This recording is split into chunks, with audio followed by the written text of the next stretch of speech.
Welcome to Screen Talk with yours truly, Nomfanelo Malloy. So, CinemaCon is essentially wrapping up or is wrapped up by the time you see this video. And I want to react to this episode of The Town that came out on April 2nd.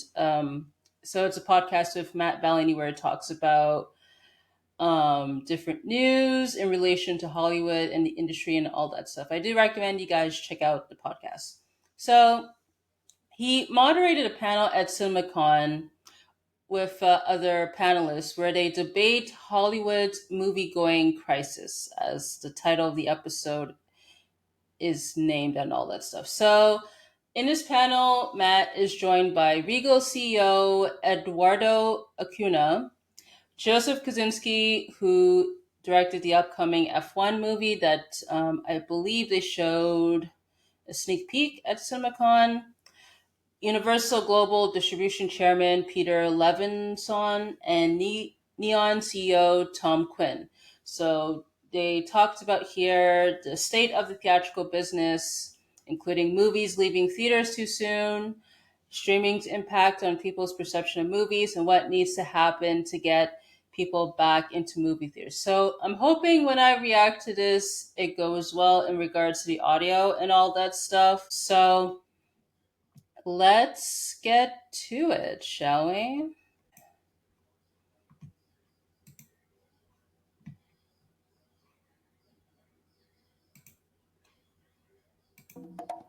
So usually on these kinds of panels, we start with a softball question, get everybody used to it. We're not going to do that. We're going to go right into it. And I want to go to Eduardo to start, because we've heard a lot over the last day or two already. Michael's speech this morning, Tom Rothman at Sony last night, talking about the Windows issue and this call to action of reinstating the 45-day window. And I'm sitting here listening to everybody talk, and I'm thinking, this is easy. If the big chains just said, we will not play your movie if you do not give it a meaningful theatrical release. I'm not talking collusion. I'm not talking antitrust. I'm saying independently of your own mind, you say to these studios, we got through COVID. You did what you had to do. We did what we had to do. We are now beyond that. We need to go back to a 45-day window. And if you do not agree, that's totally fine. Our theaters are not available to you. Why is that not happening? All right, so about the theatrical window, I've seen many people online, especially on Twitter, have talked about this, especially in regards to a lot of original movies. I remember seeing this a lot recently with Mickey 17 when that came out in theaters, and that underperformed. One of the reasons people believed it failed is because of the shortened theatrical window, especially since I think it was like 2 weeks after its release in theaters, it was announced it was going to come to VOD. I think it was the end of March, but they changed it to sometime in April, I believe.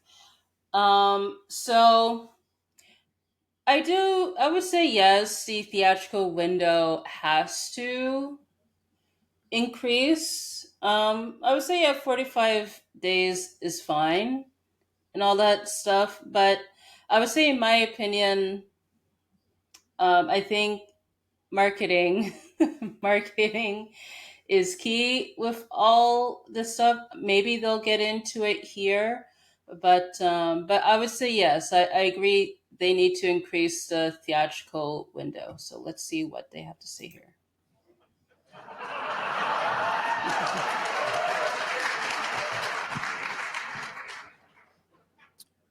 Okay, first of all, feel free to just punch right away. Right away. Rip the Band-Aid off. Why is that not happening? I think because the way we do business here, I want to say something that I heard yesterday, and I truly believe.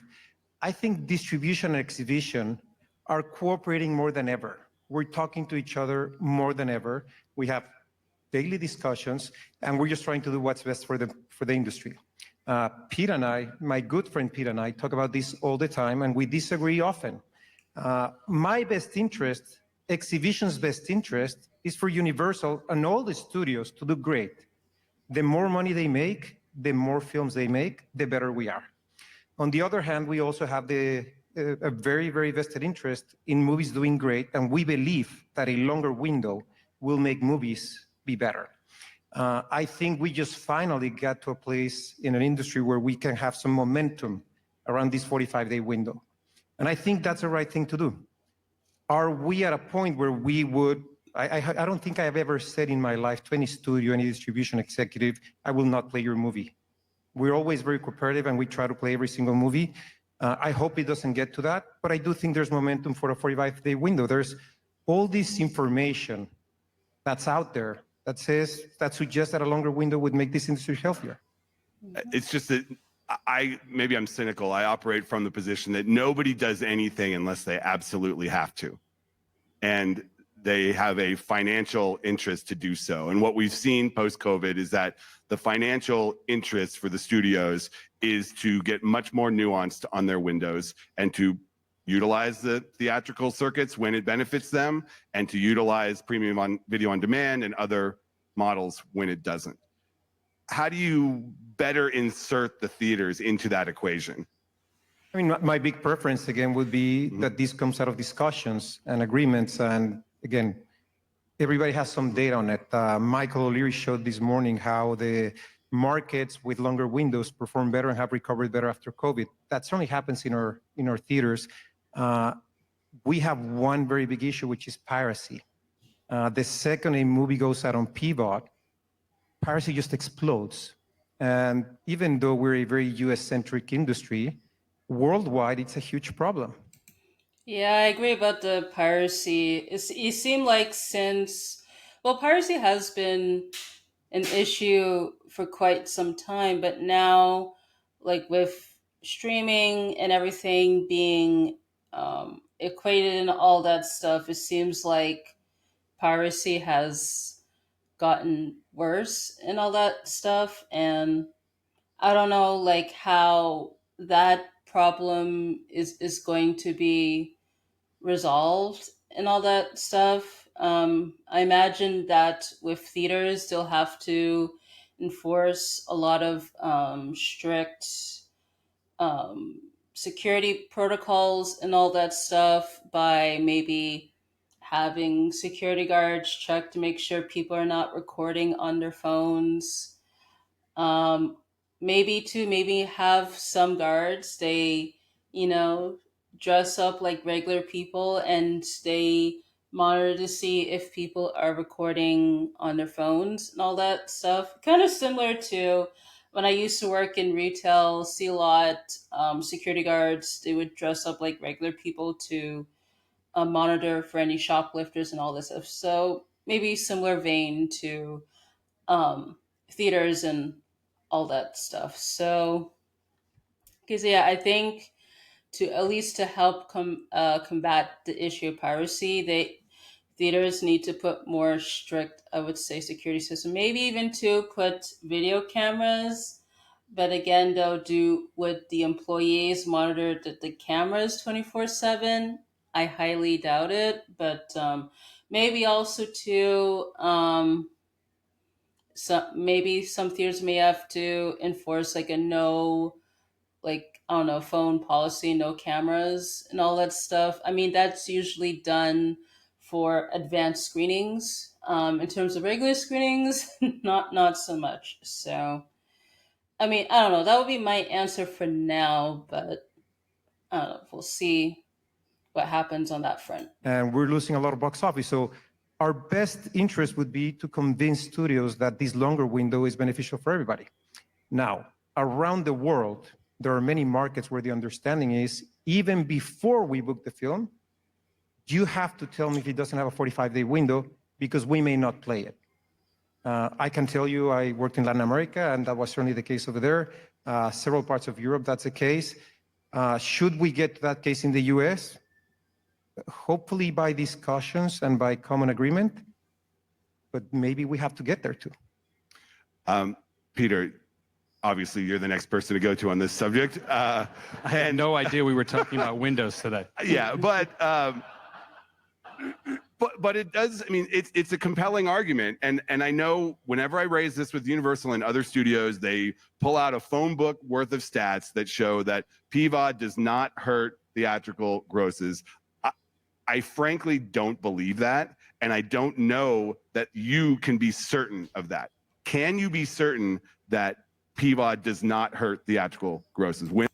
So just before he answers that question, so essentially since I want to say, yeah, with the pandemic, of course, there was, with a lot of studios, they pushed like the movies to go straight to VOD, of course, because with theaters being closed and all that stuff. But it seems like now we've moved past that phase.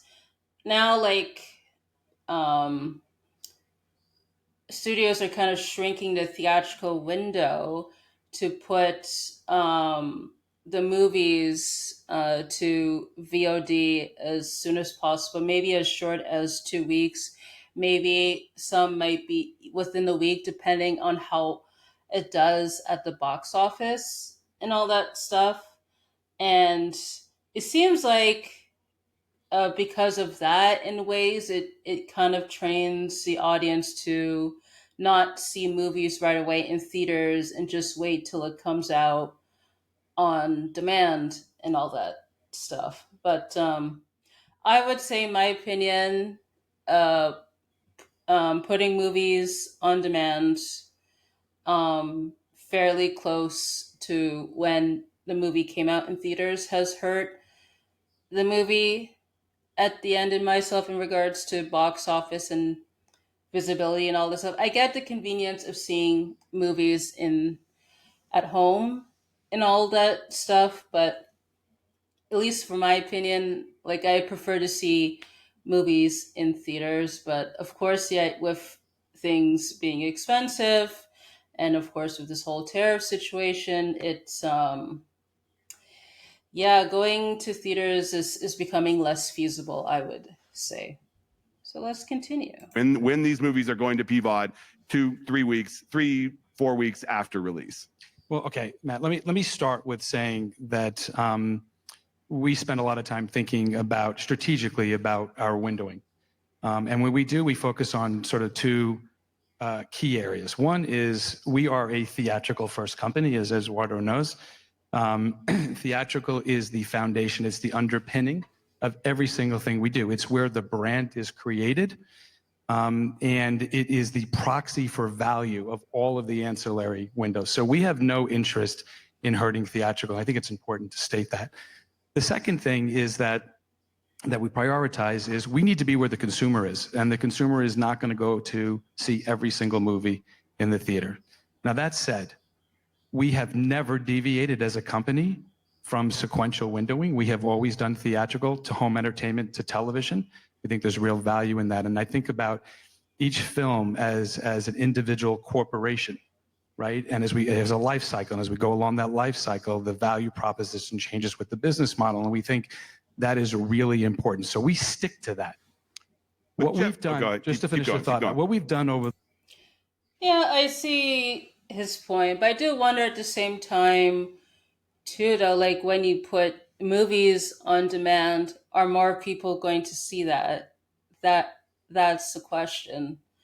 And I don't know, maybe I guess it's kind of 50-50 because I mean I wouldn't know for sure because I don't know like if they release like official numbers when it comes to VOD sales. I know there's charts, but I'm just wondering in terms of numbers, like do they release those? I rarely see those myself unless if the studio puts it out themselves. But I just worry more once they put stuff on demand, are there going to be more eyeballs on it compared to um, the theater? I mean, that is a valid question. For the last couple of years, as we really fine-tuned that optimization on the windowing, particularly, which has made us more profitable, particularly on the small to mid-range films, which are largely the ones that have had a problem post-pandemic. that ability to be more profitable has allowed us to make more movies. And there's no question that we have by far the biggest slate in the industry. And we're only able to do that because of the improved economics. That is a great point, and I think definitely, I'm glad you said it. Having said that, don't you worry that you are training moviegoers to wait? Because we have not seen, I mean, they showed the stat this morning. The opening weekend is down slightly. Second and third weekends are down off a cliff. And I saw it with my own friends and family. My wife and I saw Black Bag in the theater opening weekend. Great film. We loved it. We started telling our friends about it. And they're like, oh, wait, but that's going to be on streaming soon, right? And they're right. It's going to go to Peacock in 3 weeks. Okay, so Yeah, I mean, that is a valid point there. Because, I mean, I saw Black Bag as well, too, in theaters. And if you guys have not seen it, check it out. I recommend it. Yeah, because it seems like once again, like since pandemic, people prefer to, it seems like, I don't, either they're trained or just personal preference to wait till it's either on demand or on streaming to watch new movies and all that stuff. So I think, yeah, there's that. But I also wonder too if it's also like certain types of movies people are, I don't know, are trained or whatever to see in theaters versus not seeing in theaters and all that stuff. I mean, I think that's something to keep note as well too. it's a really important point. We as an industry, maybe not me, but we as an industry use the word streaming incorrectly. Streaming is a means of transmission, moving bits from A to B. What you really want to argue for is the business model. And where we may be slightly more aggressive is on the transactional side. So you're for a saying very fraud, very high priced transaction to watch one particular movie. On the other end of the spectrum is the subscription side of it, which is the Peacock or Netflix, which is, essentially an all-you-can-eat buffet worth hundreds of thousands of movies and television episodes for $15. And we think that's substantially more disruptive. And as I said, we spend a lot of time strategically on these windows. As it relates to that more disruptive window, we tend to be more on the conservative side. You'll see all of our big films not go to subscription until at least 120 days. So Black Bag is in that category. Black Bag is a smaller movie. Black Bag would go to at 90 days, but in time, it probably will be the large portion of the Universal slate will all be 120 days. Okay. So we're moving in that direction for sure.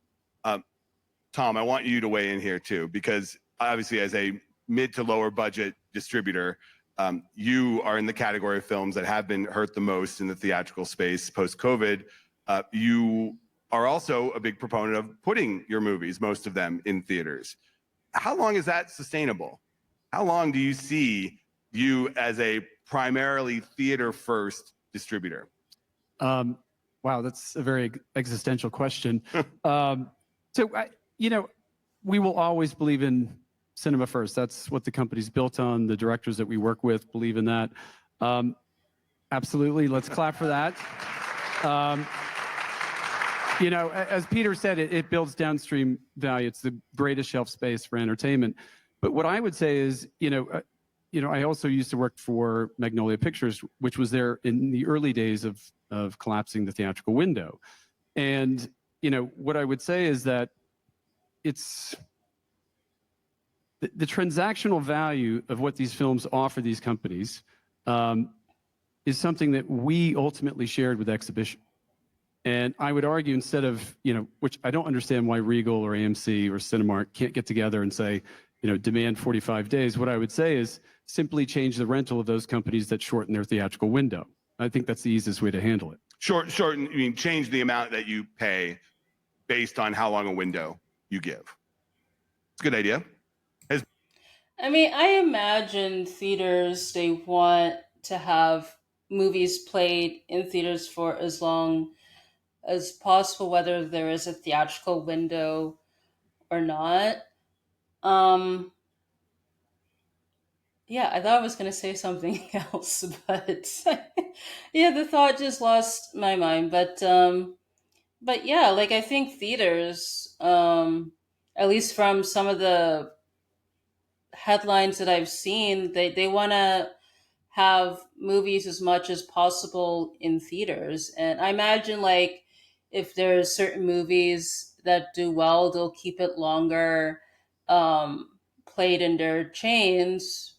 But if let's say something is not doing well, then they get rid of it as soon as possible and all that stuff. So yeah, I think at the end of the day, I would assume theaters want to have movies played as much as possible and all that stuff. So I imagine like that's the same whether it's like a big chain theater like Cineplex or like smaller like or indie theaters like Bytown Cinema or Mayfair and all that stuff. So yeah, I think yeah. I thought I was gonna say something else, but no, no, no, no. Has been discussed many times, has never happened. Eduardo, think why that would doesn't that eliminate- happen? That would eliminate all the argument. Yeah. You wouldn't have to hold fast, and you do what you think is most valuable for your movie. And also the individual exhibitor can do what's most valuable for them. That's So right. it's not collusion in any way. Why doesn't that happen? It has happened. Okay. We have argued for breaks when the window is shorter, and we've had it sometimes. But I would actually be opposed to that, even the discount, because I'm worried with what you're saying, that we're training our customers to know that the movie's out at home very soon. And we did a survey, the 12 largest exhibitors in the world, opened up our databases and sent a survey and asked people their behavior, especially with streaming and pivot and all those things. And 1 in 3 believe that a movie is free at home in less than 30 days. And as opposed to us, a normal customer doesn't know the difference between pivot, transactional, subscription, nothing. They think it's going to be free in less than a month. Well, why wouldn't they think that? They're being marketed to by the studios. They're telling them it's going there soon. That you go to a ticketing website on Fandango or whatever, and often you can see buy it at home right next to buy tickets for theaters. Why wouldn't they think that it's going there? I mean, that's interesting. In Canada, I don't think Fandango is available to us in Canada. That's interesting. That was mentioned in terms of seeing, I guess the icon if it's available at home and all that stuff. That's interesting. But yeah, like I'm just amazed that apparently the survey people think that when they see the movies at home they're free. I mean I guess if you're paying a subscription, sure, but not really. But but yeah, that's that's amazing because honestly nothing is free these days. And honestly like with more subscription services and all that stuff, it's just making that more expensive and all that stuff. But yeah, let's continue. And let me give you a piece of information, because I fully agree with that. And let me give you another piece of information. 2 years before the pandemic, when the window was 90 days, the last time it was 90 days, the median opening of a film, of a wide release, $17.5 million for the weekend. That's the median. Last year, that was $11.5 million. In that same period of time, the 23% of wide releases opened to less than $10 million. That number right now is 41%. So my concern is, even if we charge less, or even if they charge us less and we pay less to have a shorter window, are we then training our customers to not go to the theaters because it's going to be at home very soon, and paying that less?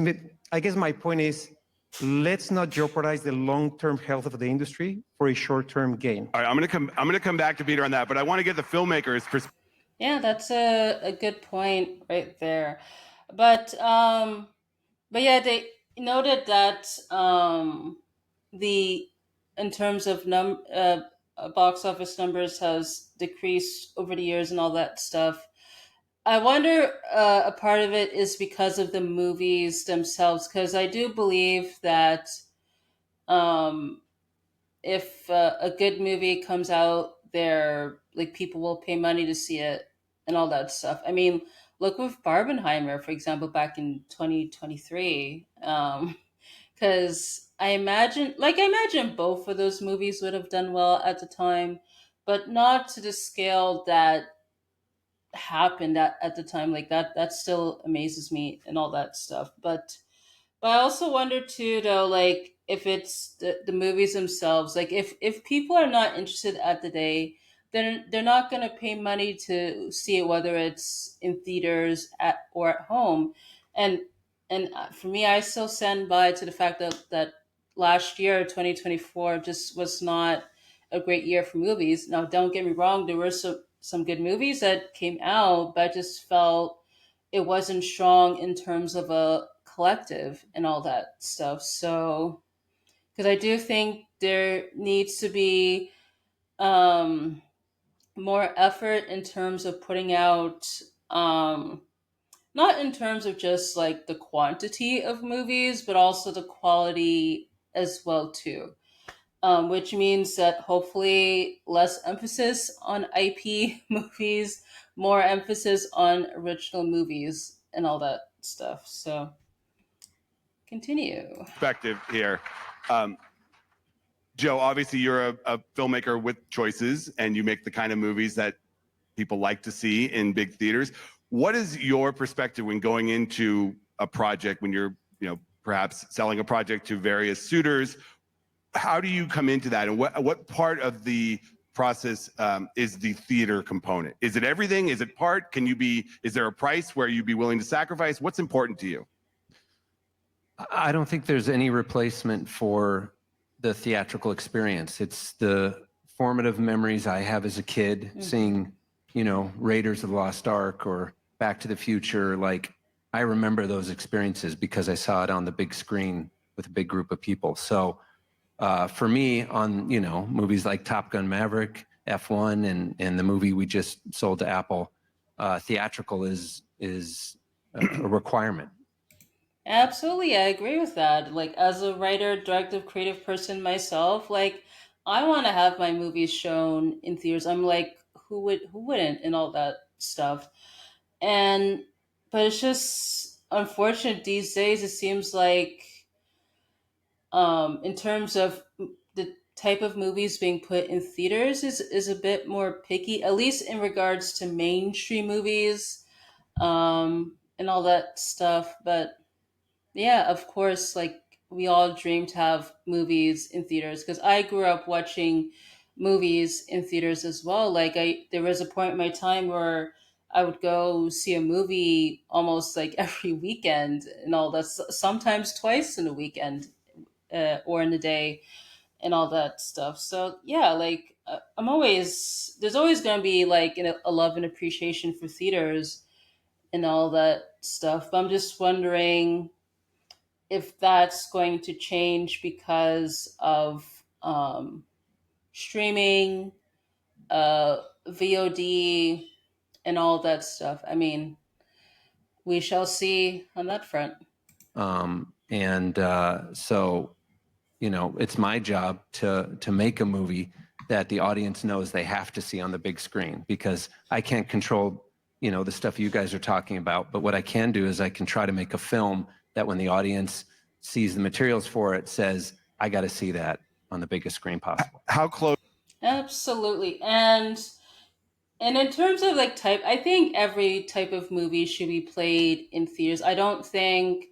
Um I don't believe the notion that only certain types of movies should be played in theaters, because I think, yeah, like every sort of film should appeal to everyone and all that stuff, whether it's an action movie, romance movie, a drama, comedy, you name it.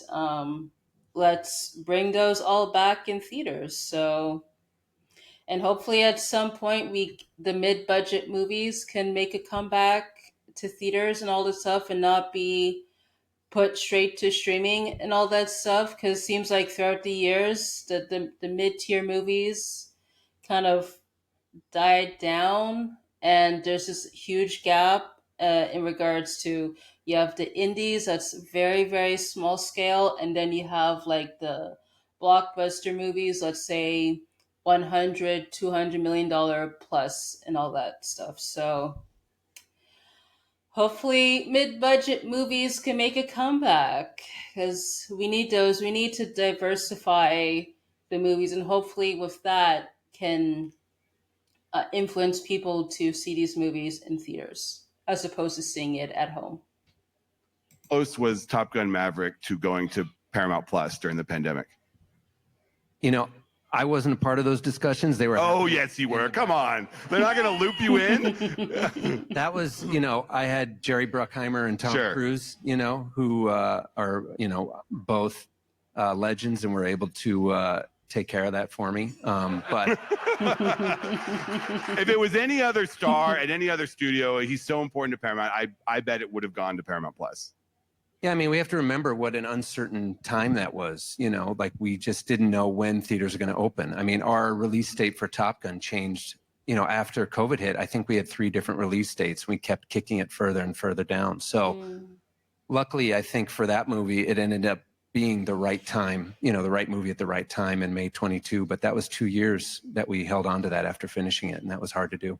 There's several films that of that size of picture that went earlier and did not benefit. I mean, yours is a great movie, but they suffered. You had a thought there, Peter, following up on what Eduardo said. Well, a couple things. First of all, I agree with Joe completely that we should be thinking theatrical first, and 100% Universal. That's our position. There's a couple of things I just want to add. One is that, notwithstanding Eduardo's sort of data points, there is, if you look at the decay curves of films that maybe go a little bit early in the home digitally, if you look at those films versus films that maybe go a little bit later, there is no difference in the decay curves. And we study this quite a bit. If you take a look, and you can do your own homework, look at Frozen 2 and look at Wicked. They're almost the same box office. They were released the same time of the year. One had a slightly earlier PVOD window. Their decay curve looks identical. So I'm not sure that the data that Eduardo is saying really tells the whole story. But that said, to the point about training, I think this is a really important question. We don't see any evidence of that. We continue to look at this windowing a lot. But what I would say to all of us as an organization, as a community, is that there's a lot more competition for discretionary time today than there was a handful of years ago. And, you know, people are playing games. They're watching a video on YouTube or TikTok. They are watching streaming. These movies on streaming, not just the ones that we license, but the originals and the television series look every bit as much as a feature film on these platforms now. And so I'm certainly not saying anybody's naive, but to think that it's just the windowing issue, I think as an industry, we need to be innovative and we need to be flexible to meet the audience where they are. I mean, it is an interesting point because I hate to use the N word here, but Netflix, Ted Sarandos, he was at a conference just this last week, and he said basically every live experience, every in-person experience has not only come back after COVID, but gone through the roof. Live music, sports, all these things that you do outside the home have gone nuts. But then, yeah, I would say, like in regards to the live events, it's been more expensive than ever. It's essentially because I've heard what prices are, either hundreds, if not thousands, and all that stuff. It's getting very pricey and all that stuff. And I saw the other day there was some headline. Apparently, a company acquired Napster, and they plan to do virtual concerts and all that stuff. And apparently, Live Nation is a part of this deal, which I find quite interesting since they kind of control a lot of the live venues, arenas, and all that stuff. But I mean, that could be a separate conversation. But yeah, like I imagine, like I don't know if they'll talk about, I don't know, maybe Netflix wants people to watch their live events at home and all that stuff, even though Netflix has its pros and cons when it comes to live events, either working or not working, and all that stuff. But yeah, let's continue. Then he said, except for movies and theaters, down 10% from last year, down 40% from 2019. And his quote is, you got to look at that and say, what is the consumer trying to tell you? So from your perspective, let's go to Tom for this. What is the consumer trying to tell us? Well, there's so much analysis going on that Yeah, that's a good question. What is a consumer? Because maybe one might argue that the consumer, they'd rather stay at home, perhaps, to see a movie, or they want to see movies in theaters, but maybe they just don't, there's not enough options for them in regards to availability and all that stuff in terms of titles. Um, but I imagine they'll probably say that, it's getting expensive, especially if, let's say, you're going to theaters with a family. You have to pay for gas. You have to pay for food for everybody. You have to pay for tickets. Um, yeah, it's not cheap. Let's say if you're going with a group versus going solo and all that stuff. So I imagine that will be discussed. Um, but yeah, I don't know. Like, I imagine, yeah, like probably they think it's too expensive to go to theaters, so they'd rather watch stuff at home. But it seems like now with streaming and VOD prices going up, that's going to get more expensive. And are people willing to pay more to see stuff at home or in a theater? We shall see on that one. Um, or it could be just, people want to see stuff in theaters, but not much is out. I don't know. That's the variables coming out from my head right now, but let's see what they say here.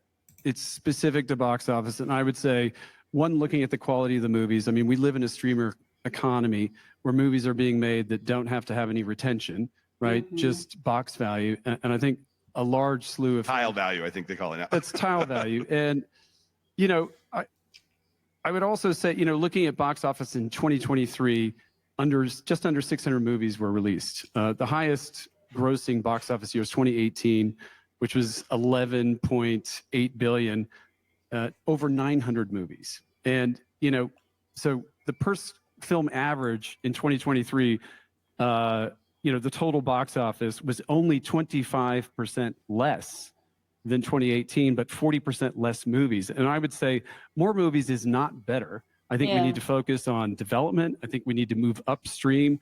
And I do think windows matter. Black Bag is a fantastic movie. Peter, you've done a great job. Steven Soderbergh killed it. My wife and I had an incredible... Again, I recommend you guys check out Black Bag if you have not seen it already. Night out. That movie should stay in theaters for 88 days, just like Maverick, in my opinion. But that movie cost $50 million and will not make back its budget in domestic box office. But I wonder how is Universal supposed to make back its money in order to make more of those movies? So the word of mouth... I would argue that the word of mouth on that film is fantastic, and you're teaching the older audience that they don't need... Yeah, because I saw with Black Bag, even though it didn't have an impressive opening, I think in terms second weekend it didn't have much of a drop. Because I imagine if it didn't, let's say, get good word of mouth, there would have been a significant drop off and all that stuff. So yeah, I think word of mouth is powerful and all that stuff. And yeah, maybe also too, there's a point, maybe there shouldn't, the quality should be the emphasis over quantity in regards to movies to theaters and all that stuff. So yeah, that's all I have to share. Need to go see it in the theater, right? And I don't know what the upside is of that film at a $20+ VOD unit. I think that's overpricing some VOD offerings. So I think it's the whole approach to the post-pandemic PVOD, too high price point on VOD, too short a theatrical window, and it's a one-size-fits-all that Netflix falls into the same trap, right? I think every movie is nuanced, every movie is different, Yeah. and I wish there was more discussion between the VOD providers, Comcast, the distributor, and exhibition to truly figure out a more nuanced window. And I think everybody is playing this game. It's every man for themselves. I don't think there's enough coordination. So you, So also to just remembered this point. So back in the day when there was the 90-day theatrical window and all that stuff, if a movie did not do well in theaters, of course it will come back home, sell it for VHS, later DVD, and then Blu-ray and all that stuff. And then if it does well with VHS sales, it could have a chance to recuperate its budget that it wasn't able to recuperate when it was playing in theaters and all that stuff. So I do think we need to bring back the conversation of physical media because, yeah, physical media is important in all that stuff, so that for one, you're able to keep, a physical copy of the movie, but also too to help, recuperate some money that was lost in theaters and all that stuff. I did a video one time where I talked about Oppenheimer when that came out on Blu-ray. It pretty much sold out within the first week and all that stuff. And I think I said in the video, like, could this possibly bring back, have physical medias make a comeback and all that stuff?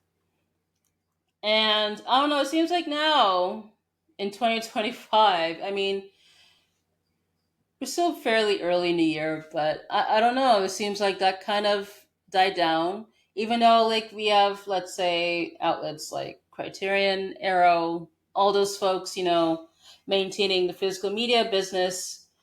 I don't know. I've seen physical media keep shrinking. In fact, with Walmart, I see that aisle for physical media has significantly shrunk. I don't know if they are planning to get rid of it and all that stuff, but thank God there's stores like Sunrise Records in Canada. I don't know what the equivalent will be in the US if you have a store like a HMV type store and all that stuff, but I do think we need to bring back physical media because at least that way it helped movies that struggled in theaters to gain their money back. I don't know with on demand if that has the same effect in regards to sales and all that stuff because again, they're not widely reported and all that stuff unless if a studio puts that news out there and all that stuff, as far as I could tell. But yes, we physical media needs to make a comeback and all this. I know we're talking about theaters with this conversation, but physical media, guys, we need to bring it back. Bring that back. you had, as you've noted, and you came on the town to talk about, you had the Oscar Best Picture winner this year, Nora. And when I asked you about the box office, that film grossed 20 million domestic. You said that the battleground nowadays for most awards movies is PVOD, not box office. And you Interesting. put that movie out early in the season, and by the time it was heating up in award season, it was on PVOD and people could watch it. You said you were going to make 8 figures on PVOD there. Is the award season box office over for most movies? Is this now a PVOD? I mean, I don't think it's over per se, but it's certainly not the same as it was like a few decades ago. I'll put it like that. I mean, again, look, going back to 2023, Barbie and Oppenheimer, did very well at the box office and awards. I know Barbie, made the most money 2023, but Oppenheimer got the most awards at the end of the day. So, um, I don't know, like about PVOD, like being like the saving grace and all that stuff for awards movies. Because I still feel like at least in terms of normies and all that stuff. I don't know if that will gain more visibility for them as opposed to, let's say, those movies being in theaters and all that stuff. But yeah, I don't think it's completely over, but it has certainly changed for sure. Race. So Anora is a $6 million movie shot on the streets of New York and Vegas. And it grossed just over 15 million. When it won, it grossed another 5 million. That's the largest percentage increase since Parasite. It's the largest. It's bigger than Oppenheimer, right? So there is a real. Sorry, no. Percentage-wise, let's be clear. In total box office. Well, okay, but Oppenheimer came out in August. I understand. It was Everything July. everywhere wants all these other movies. Just to note, the Oppenheimer came out in July, not in August. Okay. Came out in May, but okay. Yeah. So but what it did You promised to acknowledge that Anora is our movie as well. Remember? Yeah, they do have international. Yes. They own every movie, including The Brutalist. Exactly. And what was that movie where the Pope does something? The Conclave. Yeah. Conclave. Yes. Sorry. Which, by the way, did get over 100 million worldwide. So that's the opposite there. Sure. You can still generate box office from an awards movie. It's just most of them do not. So Anora was in theater for approximately 70 days, right? And that would be a pretty extensive window. We were pushing for 90, but yes, we wanted to launch VOD around nomination, which is exactly what we did for Parasite. So it was on sort of a higher price point for Christmas and then lower price point, regular price point come nomination. And yes, all of that's part of an Academy strategy. But, I think the idea of putting that movie out for 30 days, 17 days, 45 days, I don't think it would have been the hit and or the Best Picture winner that it became. But Conclave, what was the window on Conclave? I think it was after the third weekend. Yeah. Yeah. So I don't know, like if about that point in terms, if the strategy was changed, it wouldn't want and all that. So I still think probably at the end of the day, Anora would have still did what it did in terms of awards and all that stuff. I mean, that's my opinion, but oh well. Look, we do not have a one-size-fits-all strategy. I mean, we have some movies that go after the third weekend, some movies that go after maybe even the sixth or seventh weekend into the transactional side. We don't have one price point. We have multiple price points. And as I said, one of the things that we've been able to do over the last couple of years is really sort of take control of this optimization, finding the right window at the right price point, at the right business model as we move along that life cycle to try to make ourselves more profitable. And again, I just want to reiterate, the more profitable these companies are, the more movies that they're going to make and the more films that fill the theaters, the better position we're all going to be in. Yeah. That's good points right there. I think I'm going to pause this here. I'm going to split this into two parts because this is a lengthy conversation. So, yeah, this is fascinating talk right here in regards to moviegoing and all that stuff. So, I want to know what are your thoughts on this so far? Do you think there should be some changes in terms of how movies are putting out there in theaters versus how it's being put there on demand and all that stuff? Let me know in the comments section. Also, too, if you want to support me, you could visit my buymeacoffee.com/Nomfanelo, where you could actually follow me. That's free. But also too, you could support through either one-time or monthly donation.